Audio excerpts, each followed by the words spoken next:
Alguém diz assim, se isso é um fenômeno que ocorre com frequência, né? No Rio de Janeiro, então, onde as favelas, Salvador também já está vivendo uma violência desse tipo de coisa. Meninas adolescentes geralmente se apaixonam por traficantes, porque eles líderes do tráfico, porque eles usam armas e eles são poderosos, eles são. E aí ela pode dizer, eu estou apaixonada por fulano, eu sei que ele é um marginal. Aí você diz, não, você não está apaixonada.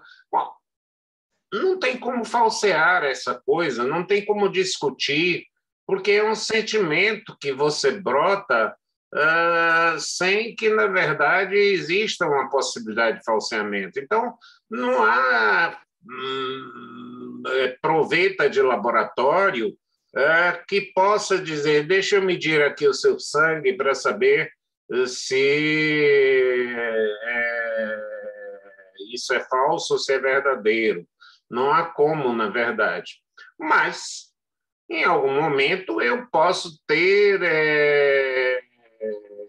observações falseáveis. Por exemplo, se eu disser os batimentos cardíacos se aceleram em estado de estresse, basta que vocês tomem, por exemplo, o batimento cardíaco nosso, meu, de seu, de vocês, no momento em que você está bem relaxado, ele vai bater mais lentamente, né?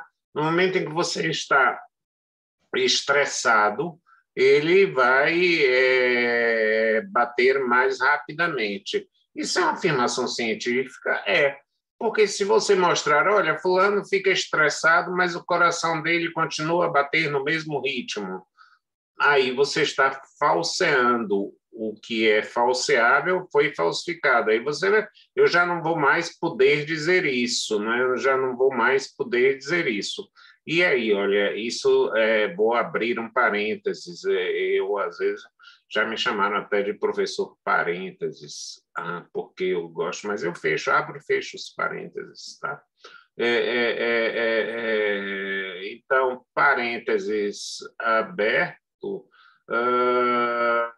o falseamento, quer dizer, qual é o segredo da meditação? Você respirar lentamente, muito lentamente. Por quê? Porque isso vai lhe dar calma, isso vai lhe dar tranquilidade. É você trocar o efeito pela causa, já que quando você está ofegante, puxa, eu preciso ver esse assunto da prova, eu preciso ver esse assunto da... Você começa a respirar, fazer respirações curtas.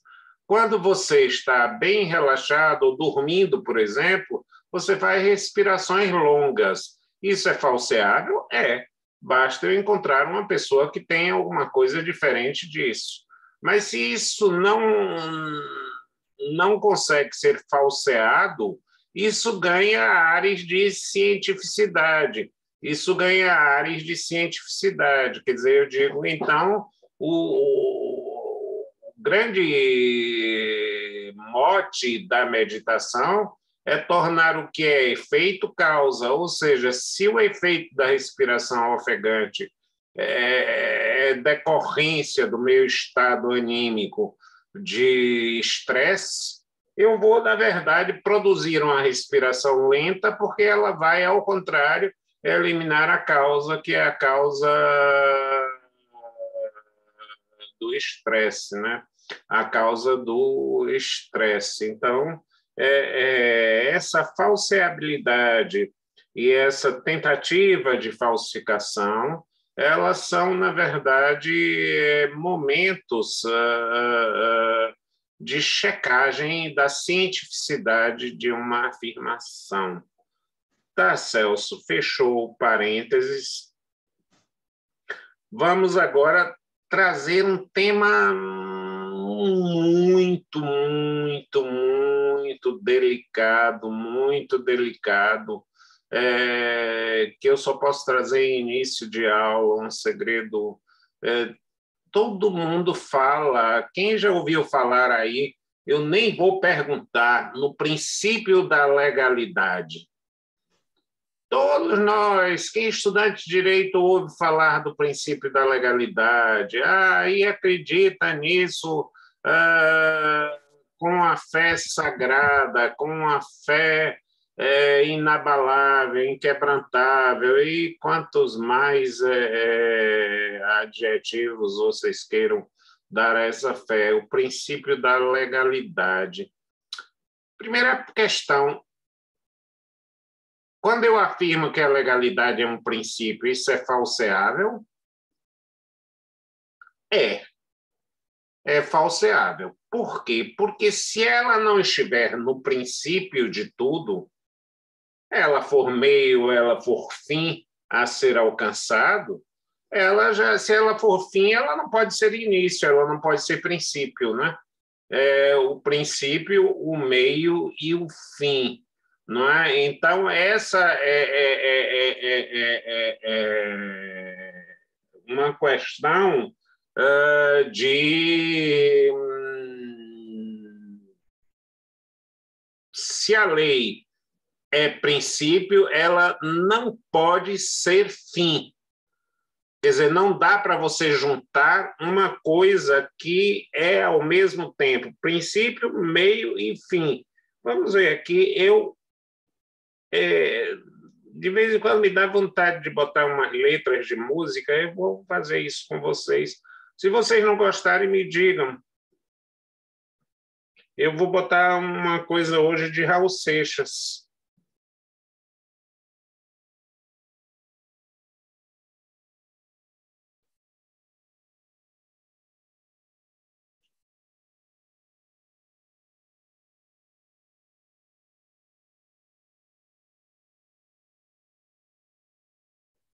Vejam se estão ouvindo bem. Ainda não.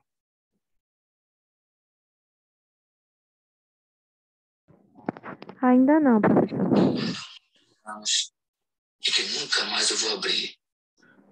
Cada vez que eu me despeço de uma pessoa, pode ser que essa pessoa esteja me vendo pela última vez. A morte surda caminha ao meu lado. Eu não sei em que esquina ela vai me beijar.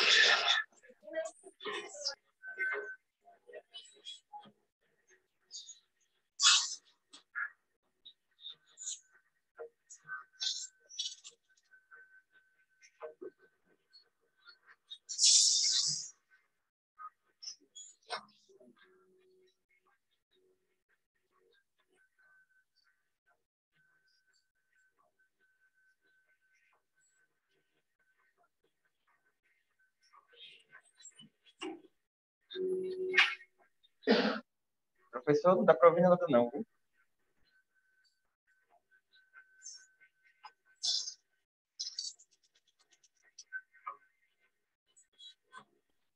Prof, mesmo se eu aproximando do celular, não tá dando muito para ouvir, não. Não está dando para ouvir, não. Vou tentar melhorar aqui.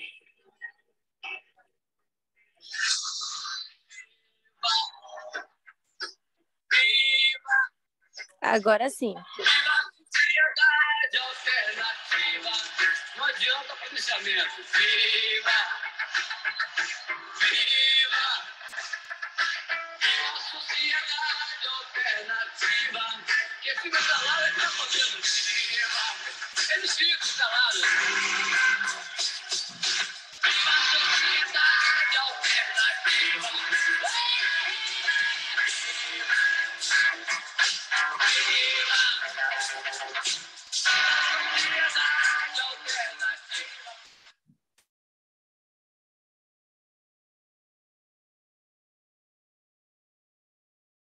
Gente! Como muita gente pediu a minha opinião a respeito do Raul Seixas, adivinhe quem é o personagem deste vídeo? Desculpem, eu vou repassar aqui de novo.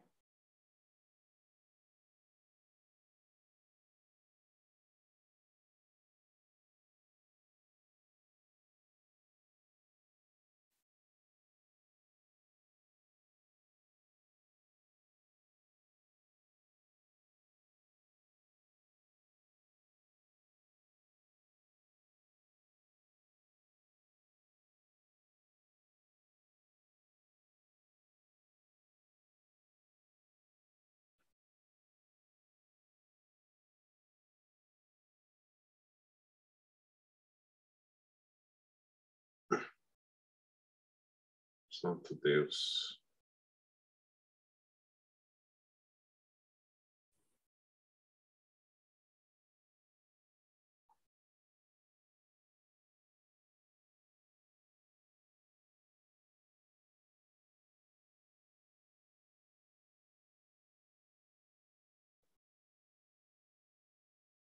O Bia fez um coquetel de lançamento do festival.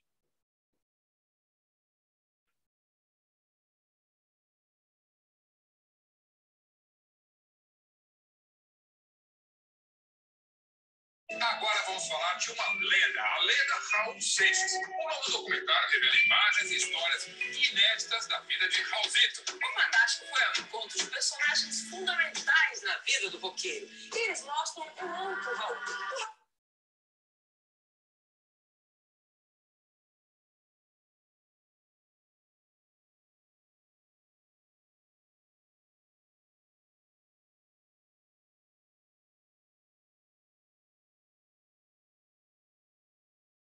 Não estou conseguindo, gente, mas já já eu consigo. Me tenha um pouquinho só de paciência que eu consigo.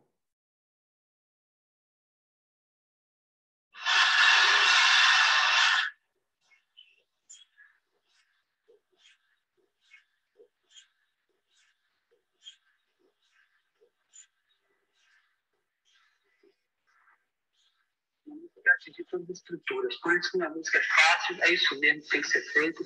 A música de fácil comunicação seria tipo um invólucro para levar a minha mensagem que eu quero dizer.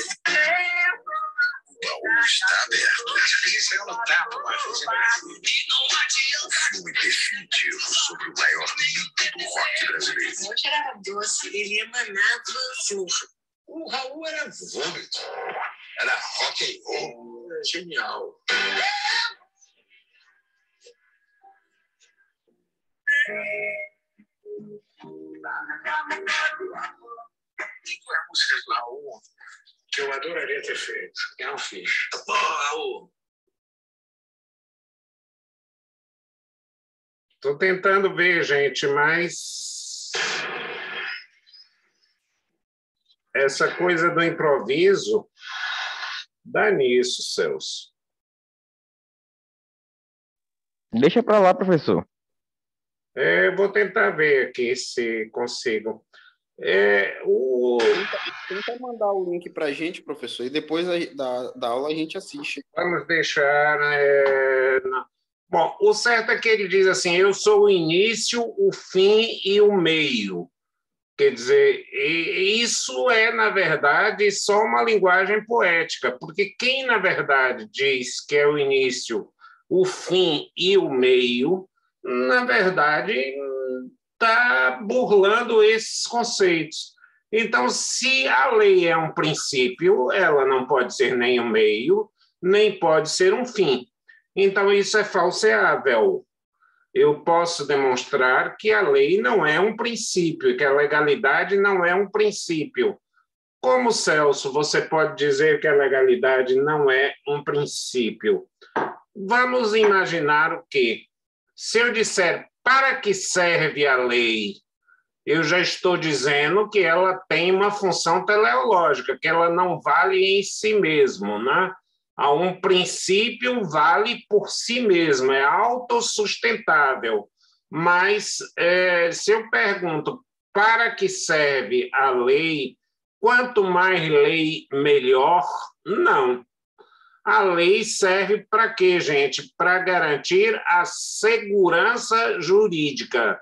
Então, vejam bem, a lei serve para garantir a segurança jurídica. Então, o princípio é o da segurança jurídica. O princípio é o da segurança jurídica, ao qual a lei presta homenagem.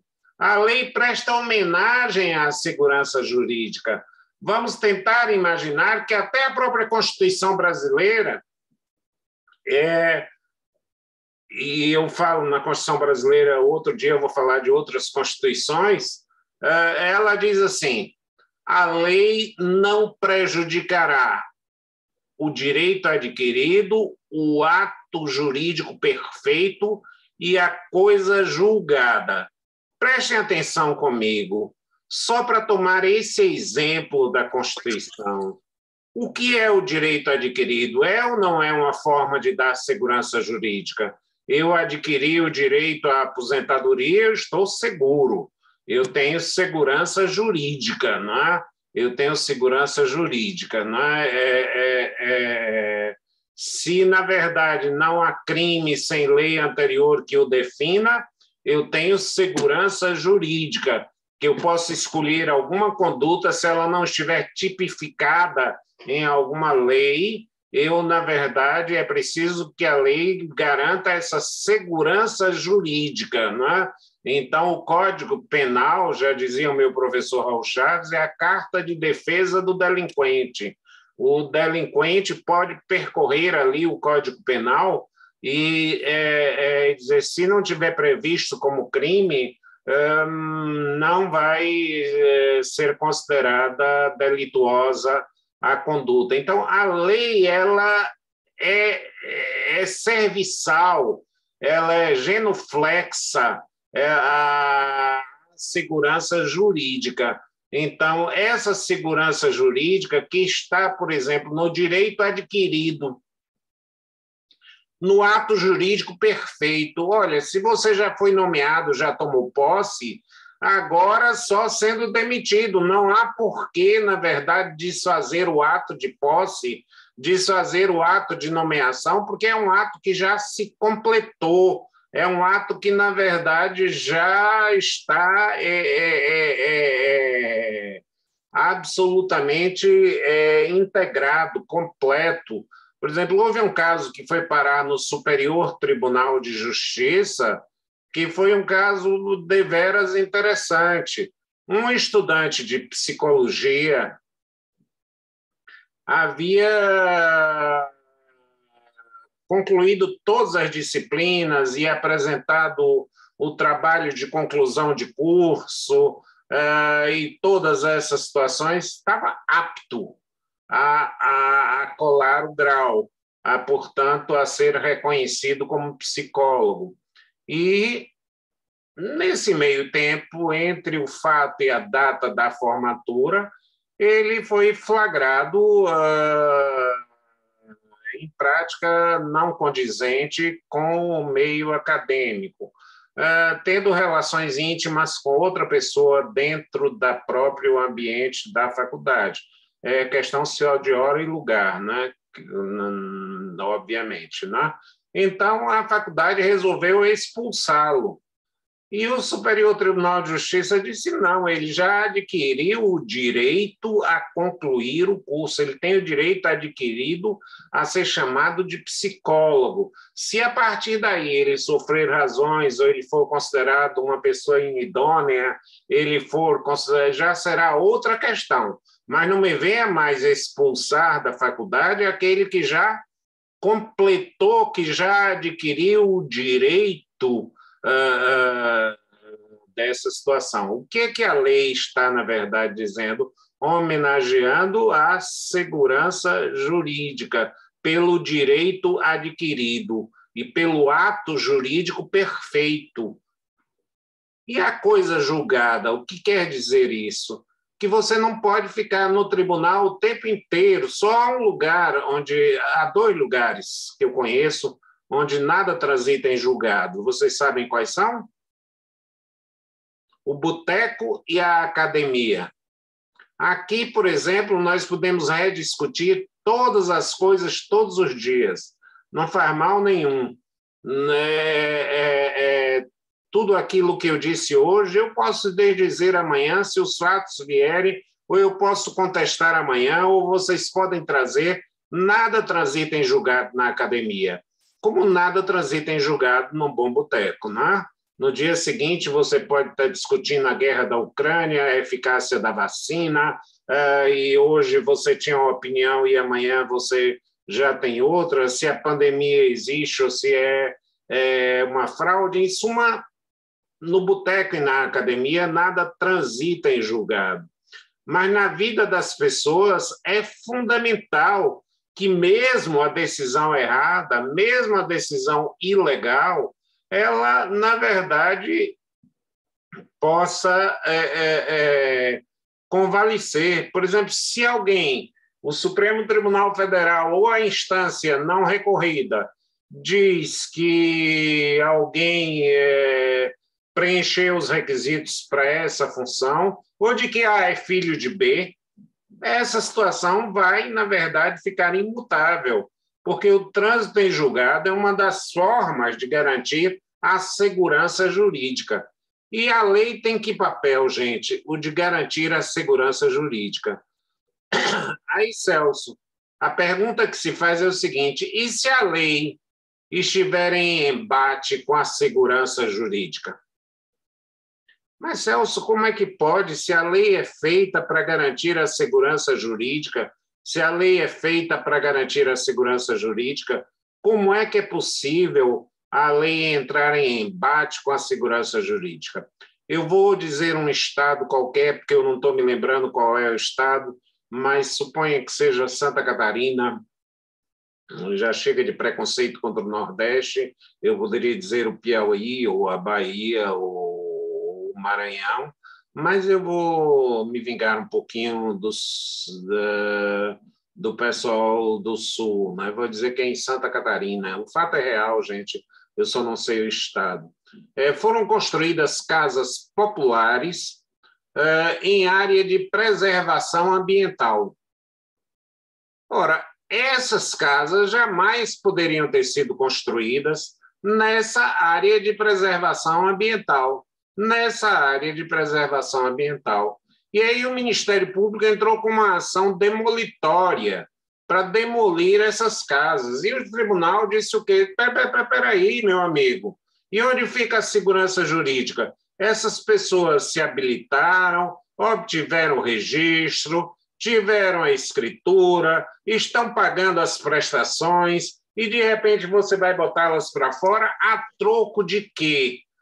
Onde fica a segurança jurídica? Como é que você vai acreditar em que, na verdade, as coisas valem?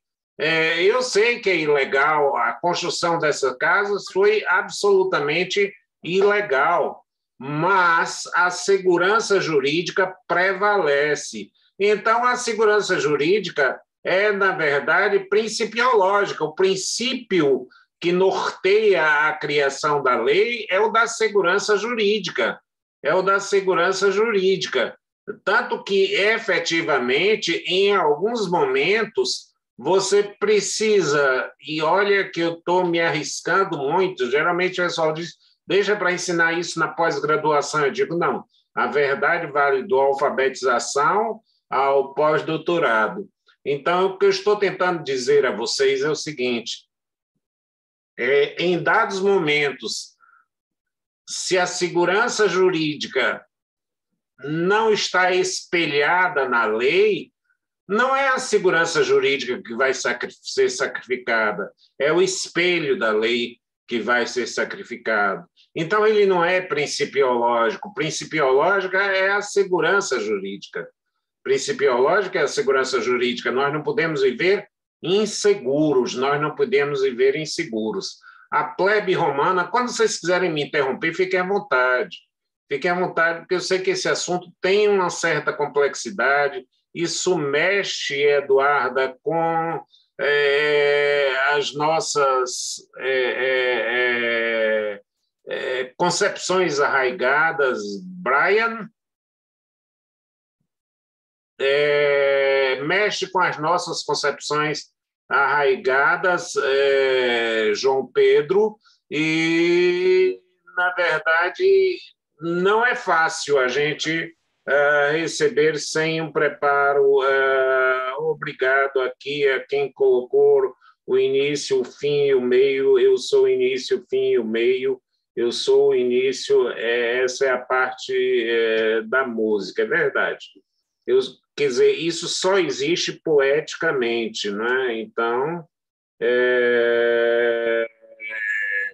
obrigado, Paulo Henrique, né? Porque ele diz, eu sou o dente do tubarão e os olhos do cego e a cegueira da visão.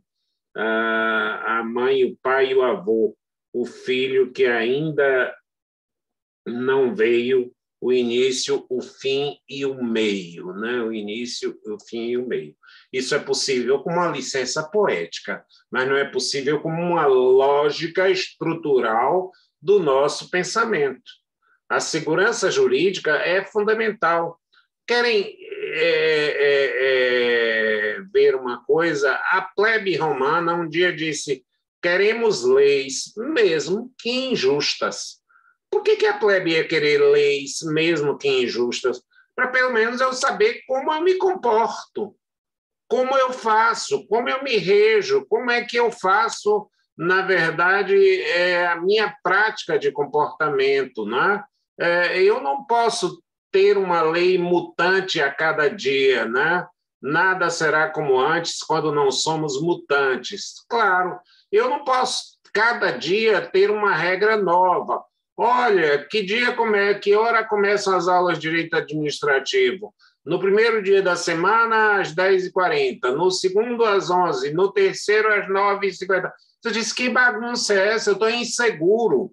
Sim, mas isso é uma lei. Sim, mas essa lei está me gerando insegurança. Sim, e daí? Mas é a lei. Então, o que vale? É a lei ou a segurança jurídica? Quem quer se posicionar sobre isso? Eu creio ser a segurança jurídica, prof.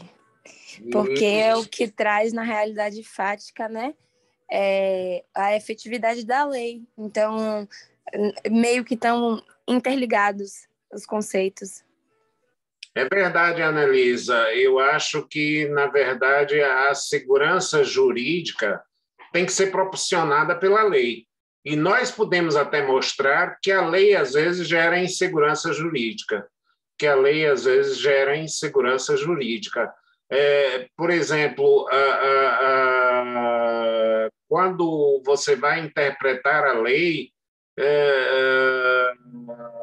ela pode, na verdade,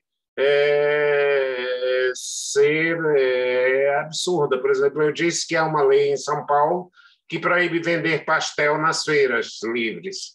Essa é uma lei que só gera insegurança jurídica. Imagine um guarda chegar, olha, devolva todos esses pastéis, estão apreendidos. Sim, mas e a coxinha de galinha, o quibe, não sei o que lá, essas coisas que você pode encontrar na feira, em qualquer lugar onde... Não, mas aqui só fala, na verdade,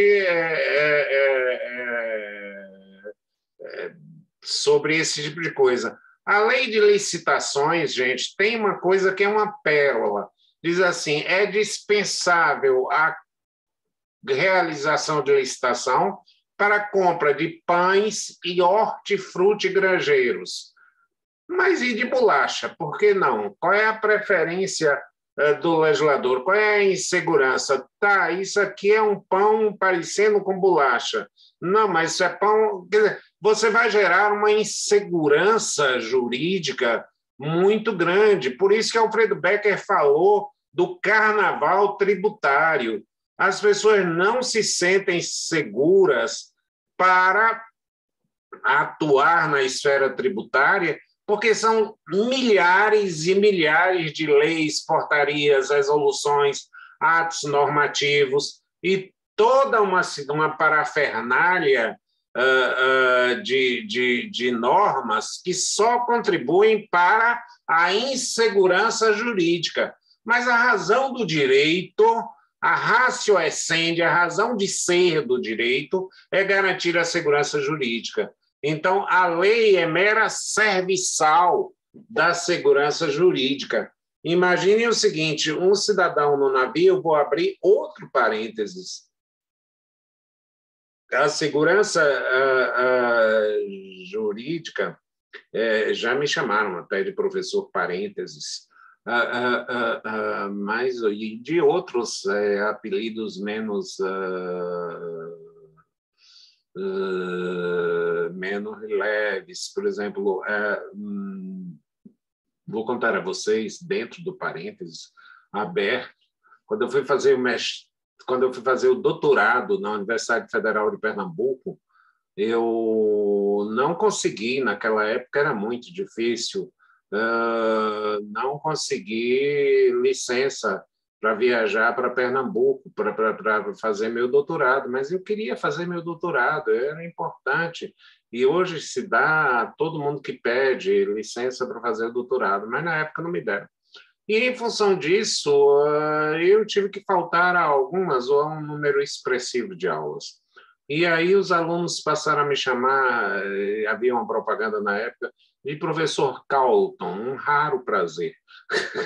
Ou seja, diziam que eu ia pouco, mas que as aulas eram, pelo menos eram interessantes para compensar as faltas que eu tinha, né? Então, me chamaram de Carlton. Era uma coisa desse tipo de situação, né? Bom, mas eu me concluí o curso de doutorado e fiz isso para poder ajudar a vocês a quebrarem as barreiras. Não foi para ensinar o beabá do que está nos livros, não foi para ensinar o beabá do que está nos livros. Então, continuando no parênteses, quando é que a lei gera insegurança jurídica? Um camarada começa a jogar carteado no navio, por falta absoluta do que fazer, como é normal numa viagem de navio. E aí, perdoem o meu desconhecimento de jogo de pôquer, e aí o cidadão baixa uma combinação de cartas e diz farroupilha. E aí o outro que não sabia nem o que era isso, mal sabia que era uma guerra, claro que foi um gaúcho quem fez isso, que era uma guerra e tal, disse, mas eu não, aqui a regra é essa, farroupilha é uma combinação de ás com 7, com 2 e com 5. Aí ele, tá bom, eu sou novo aqui, não vou reclamar. E aí, no dia seguinte, ele tem uma sorte / azar muito grande. Ele consegue aquela mesma combinação, ás, 2, 5, 7, e aí baixa as cartas e puxa as fichas de farroupilha. Aí o cara diz, mas farroupilha só vale dia de segunda, hoje é terça. Tá? E ele fica completamente desnorteado. Aquela regra podia exigir, mas ela não gerava segurança nenhuma. Então, quando eu digo eu quero a lei, aquela lei era estúpida, dizer que uma regra vale na segunda e que não vale na terça e que na quarta vale outra, mas pelo menos diga qual é a regra, para eu ter algum grau de segurança. Quer dizer, muitas leis, elas emperram o sistema, o parênteses está fechado. Hein? Então, o que eu quero dizer é que as leis, às vezes, emperram o sistema. Isso é por acaso? Isso é um acaso? Não. Por que as leis emperram o sistema de propósito? Por que as leis emperram o sistema de propósito? Celso, o que é isso? Segurança jurídica, justamente o que você falou, né? Se você emperra uma determinada conduta, um determinado comportamento, ou diz um fazer ou um não fazer, é meio essa linha de raciocínio, né, Celso? É verdade, sim, Analisa. Eu, na verdade, tento fazer. Eu vou tentar dar a vocês um exemplo histórico. Vou tentar... eu estava trabalhando com a metodologia puramente lógica. Agora vou agregar um conteúdo lógico histórico. E contando uma historinha a vocês. Eu aprendi que toda historinha começava assim com... Era uma vez, né? No meu tempo só se contava a história assim. Era uma vez um lobo e um chapeuzinho vermelho. Aliás, não gosto muito dessas histórias infantis, porque elas são muito perversas, fazem da Chapeuzinho Vermelho uma imbecil, né? E criaram um príncipe, olha, gente, não é pedófilo, é podófilo, que adorava pés, porque ele vai se casar com a princesinha cujos pés se adaptassem àquele sapatinho de vidro que ela esqueceu na festa, né? Então, era um príncipe meio maluco, né? Que saía em busca do pé que calçasse o sapatinho. Mas era toda vez assim, era, na verdade,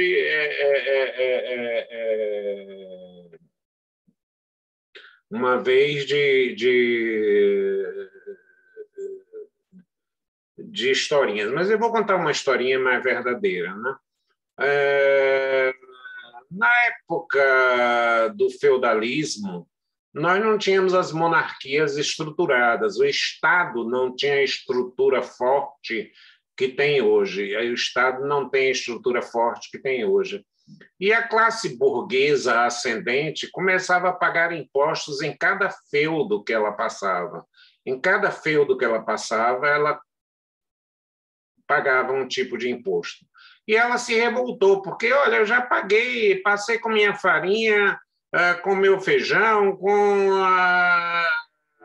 meu produto, e já paguei imposto no feudo passado, mas aqui é outro feudo.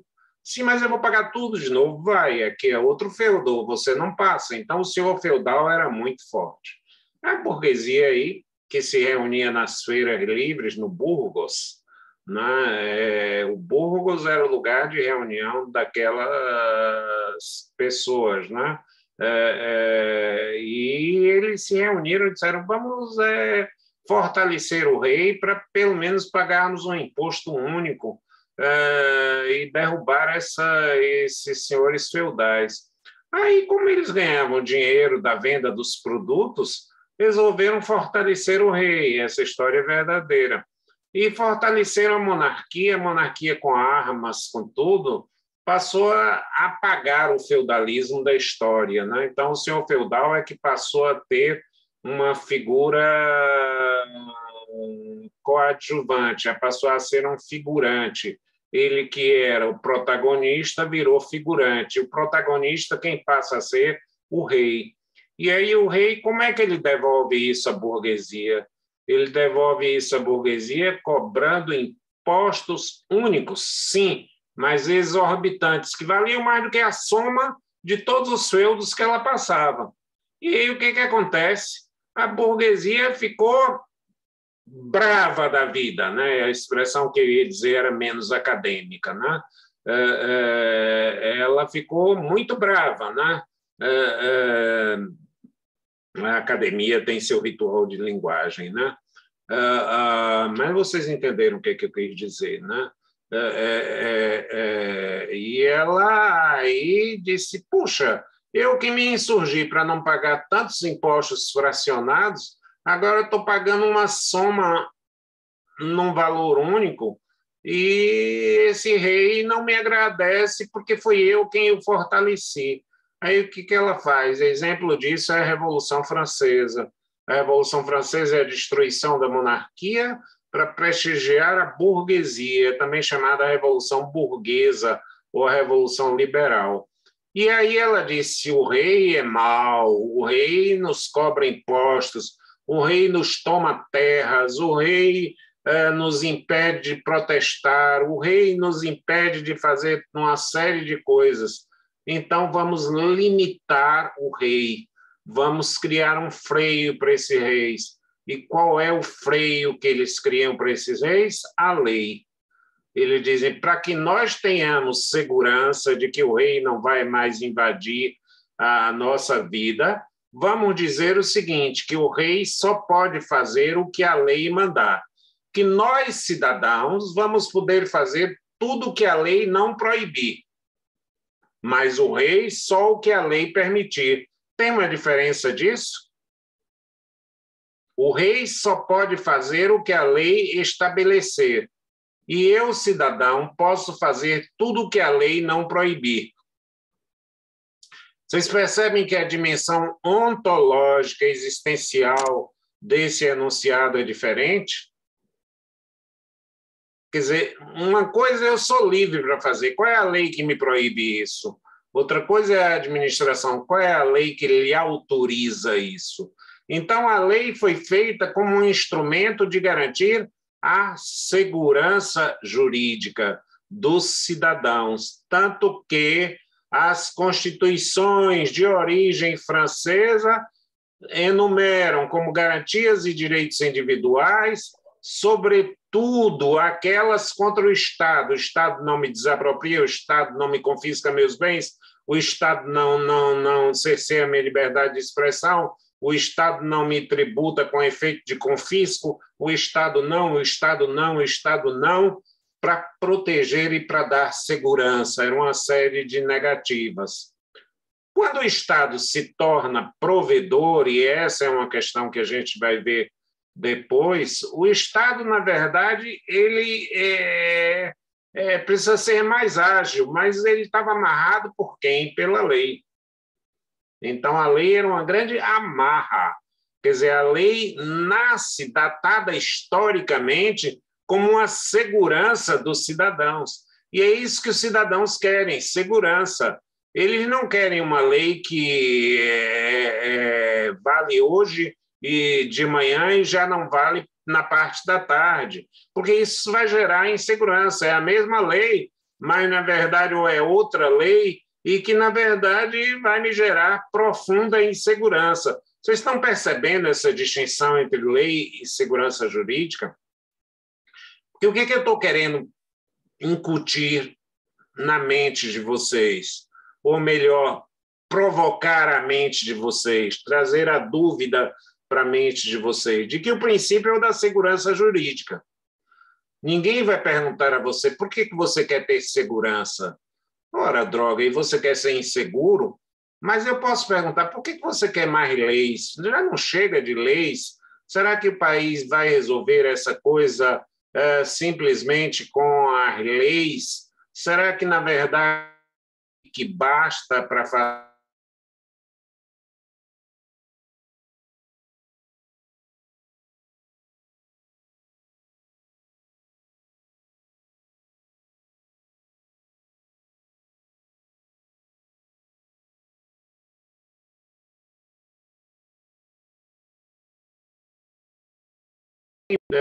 Quem dirigir embriagado ao volante perde a propriedade do carro, perde.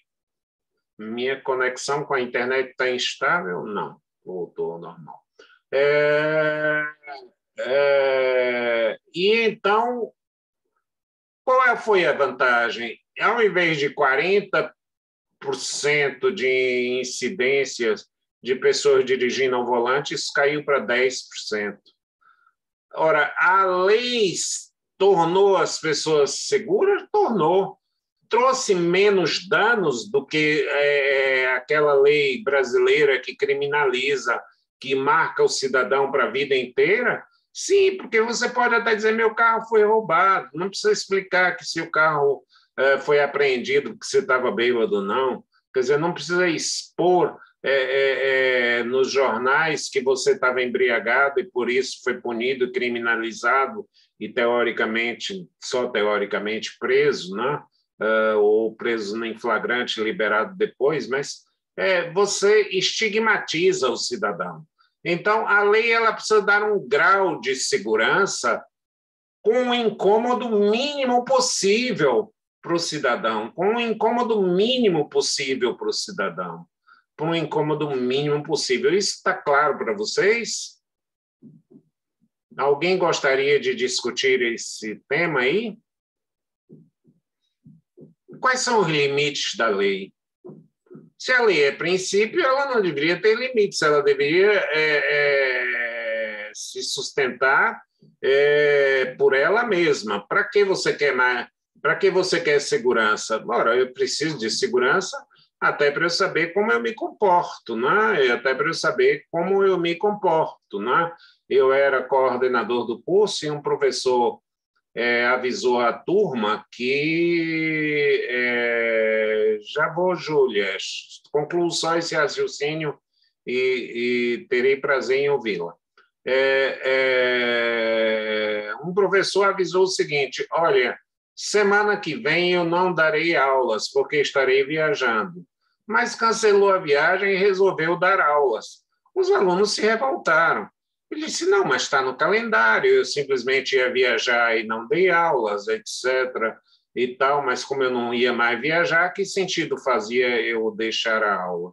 O que ele gerou? Ele cumpriu a lei dando a aula, mas ele gerou insegurança jurídica. E eu, como coordenador, propus ao colegiado a anulação de todas as aulas dadas durante o período em que ele avisou que não ia dar aulas. porque ele gerou insegurança jurídica. Ele cumpriu a lei, sim, ao dar aulas, mas eu prefiro a ilegalidade da ausência com a segurança jurídica do aviso do que a legalidade da presença com a insegurança jurídica da surpresa. Vejam que o que eu disse para aí é coisa para a gente passar um semestre inteiro. Eu prefiro a segurança da ilegalidade do que a insegurança da legalidade. Diga aí, Júlia. Bom dia, professor. Bom dia, Júlia. Ficou um pouco confuso para mim, porque o senhor há pouco falou sobre as leis emperrarem propositalmente o sistema. E aí depois o senhor disse que o papel da lei seria garantir a segurança jurídica, gerando incômodo mínimo para a população. E aí, para mim, isso ficou meio contraditório. Porque ela emperra de propósito, mas busca incomodar o mínimo. Veja bem, Júlia, ela é uma pergunta bem interessante a que a Júlia faz. Por que a lei emperra de propósito? Emperra de propósito porque, historicamente, ela precisou corrigir os desmandos. Ela era o remédio adequado para um momento histórico. E a quem ela deveria incomodar o mínimo? Ao cidadão. Mesmo que ela incomodasse ao máximo o Estado, que já estava incomodando o cidadão. Foi uma represália do cidadão contra o Estado. Ao invés de ter o Estado como parceiro, o raciocínio é meio complexo mesmo. Mas o Estado, que não era parceiro, que extorquia a população, ele precisava ser contido. E, para ser contido, era preciso emperrá-lo. Era preciso dizer, não faça, não haja, deixa a gente laissez-faire, laissez-passer. Pode fazer, deixe passar, não interfira, não faça esse tipo de coisa. Então, gere o incômodo mínimo e com o emperramento máximo para dois sujeitos, emperramento máximo para o Estado e o incômodo mínimo para o cidadão. Percebe? Quer dizer, que são dois os sujeitos, a sua colocação está perfeita. Quer dizer, eu é que deveria ter sido mais claro. Mas o emperramento máximo era para o Estado, que foi a grande forma de você debelar a doença que era a invasão do Estado. Quer dizer, essa, digamos, qual é a patologia? É essa. E qual é o medicamento? É esse. Mas será que hoje nós precisamos desse mesmo medicamento? Será que hoje nós precisamos ter esse medicamento emperrando o Estado, quando o Estado é garantidor dos direitos, quando ele precisa construir rodovias, escolas, propiciar lazer, garantir a dignidade humana? Então, o que eu estou dizendo é que esse remédio, que passou a ser chamado por Weber de burocracia, se transforma, na verdade, num remédio de efeitos colaterais muito mais graves do que a doença que ele quer combater. Quer dizer, nós já descobrimos na lei, Júlia, uma nova cambialidade, uma nova forma. Não sei se fica mais claro assim. Júlia? Oi, professor, ficou. Agora eu entendi que, na verdade, não é contraditório, faz todo sentido quando você analisa os dois sujeitos. É exatamente o que me faltou, Júlia, e a sua contribuição foi valiosa, porque, na verdade, se eu falasse do mesmo sujeito, a contradição era evidente, né? Quer dizer, eu quero emperrar a sua vida e eu quero minimizar seus incômodos. Não, eu quero emperrar a vida da doença e minimizar os incômodos do paciente. Né? Quer dizer, essa é porque são dois os sujeitos atingidos dentro dessa esfera, são dois sujeitos atingidos dentro dessa esfera. Então, nós temos aí que é preciso nós demolirmos a crença, entre aspas, na legalidade enquanto princípio, para acreditarmos na segurança, sim, como princípio, e na legalidade como um instrumento de garantir a segurança. Vou dar um caso também real a vocês para tentar mostrar um fenômeno. Uma empresa obteve do Ministério das Minas e Energias, da Agência Nacional de Mineração, uma licença para explorar cal, para exploração de um mineral no estado de Goiás.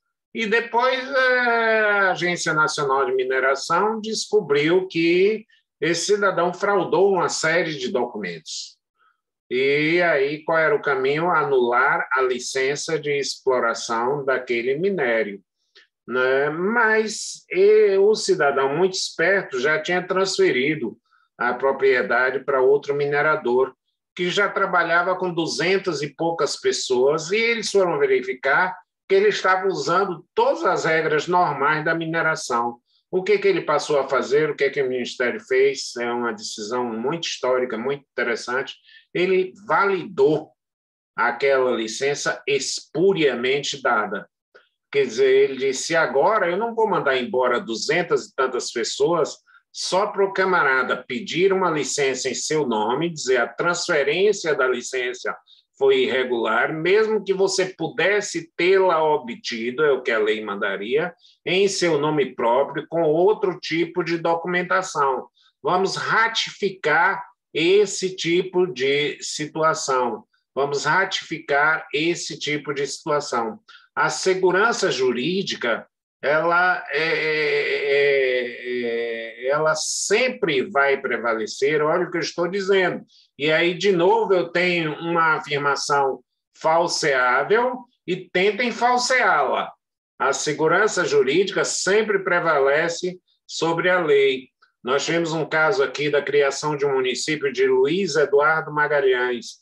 Eu sou procurador da Assembleia e defendi a Assembleia Legislativa, e não se tinham consultado as duas populações, e o Supremo dizia que isso era inconstitucional.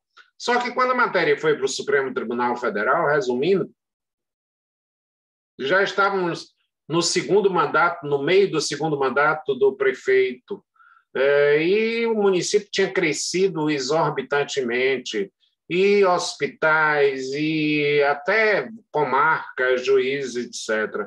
E aí eu disse ao Supremo Tribunal Federal, aí há um estado de necessidade. Claro que eu tive que recorrer ao direito estrangeiro, porque não tínhamos precedente nisso. E o ministro Eros Grau abre o voto dele dizendo o seguinte, a vida não presta contas a Kelsen. O que ele diria? Eu prefiro manter a ilegalidade dessa consulta do que destruir sem razão nenhuma um município que hoje é o terceiro em arrecadação no estado inteiro, para vocês terem uma ideia.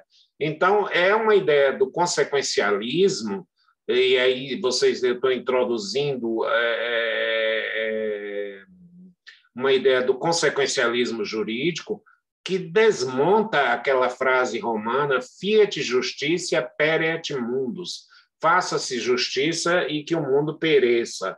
Hoje não, hoje você tem que verificar, olha, o Supremo disse que a lei é inconstitucional, mas há um estado de necessidade que quer preservá-lo. Qual é esse estado de necessidade? A segurança jurídica de toda a população, da comunidade internacional que emprestou dinheiro para o município, das escolas ali montadas, da arrecadação que se fez, dos funcionários concursados. Eu não estou apagando do mundo jurídico a lei, não, eu estou revogando a vida. Eu estou revogando a vida. Então, esse é um exemplo bastante emblemático do Supremo Tribunal Federal, dizendo claramente, olha, há uma lei inconstitucional, mas que precisa ser preservada. Há um estado de necessidade na preservação dessa lei. Vejam como o direito é bonito, né? Quer dizer, se vocês imaginarem, eu não precisei falar de um artigo de lei aqui nesse momento, mas eu estou levantando alguns temas que demandam, gente, muita dubitação de vocês. Qual é a sensação que eu espero, que eu quero, que eu desejo, que eu aspiro nesse momento? que vocês digam assim, Celso, eu saí cheio de dúvida de sua aula. Puxa, sua aula mexeu com a minha cabeça, eu preciso dar uma descansada. Eu preciso, na verdade, parar para pensar. Por que na Alemanha, hoje, a ideia é reduzir o número de aulas? Para dar mais tempo de o aluno pensar. Porque se você tiver aulas de decorar o que está no livro, meu amigo, você pode ter 500 aulas, passar o dia inteiro, ato administrativo é isso, os requisitos do ato são esses, são esses, são esses. Mas se você precisar de pensamento, você precisa de menos exposição e mais reflexão. Quer dizer, é uma relação inversa. Quanto menos eu faço de exposição e mais eu permito de reflexão, mais produtiva é a relação de aprendizado. Eu não estou aqui para que vocês aprendam, mas para que vocês aprendam a aprender. Vejam, eu não estou aqui para que vocês aprendam, mas que vocês aprendam a aprender. Eu prometo que na segunda-feira trarei um esquemazinho mais organizado, menos alternativo do que esse, não é?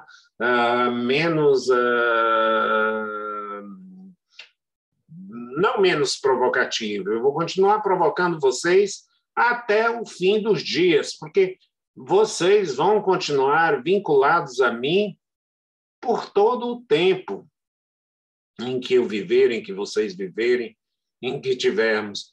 A escola não acaba com a disciplina. A disciplina é só um momento de encontro para vocês pensarem adiante, para vocês, na verdade, pensarem adiante. São coisas assim absolutamente gratificantes. Quando eu recebia um mês, um e-mail de uma ex-aluna minha, disse, professor, sou hoje diretora jurídica da Nestlé para a América do Sul. Seus ensinamentos foram muito importantes para mim, porque a minha cabeça se abriu, porque eu pude, na verdade, compreender o direito na sua dimensão macro e não na sua dimensão micro. Isso é um e-mail assim, que eu guardo como um diploma, tá? Quer dizer, saber de que alguém pôde, na verdade, reconhecer que raciocinando é que ela vai à frente. O interligere, interligar um assunto ao outro.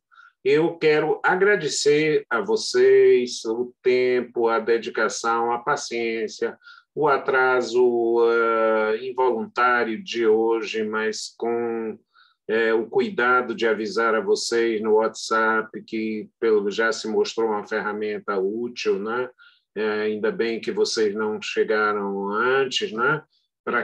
Porque o tempo é uma questão de respeito a vocês. Eu fico aqui com a minha saudade e até segunda-feira, se Deus quiser. Muito obrigado a vocês. Nós é que temos Muito obrigada. Muito obrigado, professor. A aula foi ótima. Obrigado. Adorei. Quero que leve como diploma também, nosso elogio. Obrigado a vocês, um beijão para todo mundo, um abraço. Até a próxima. Até. Tchau, professor. Tchau, um abração.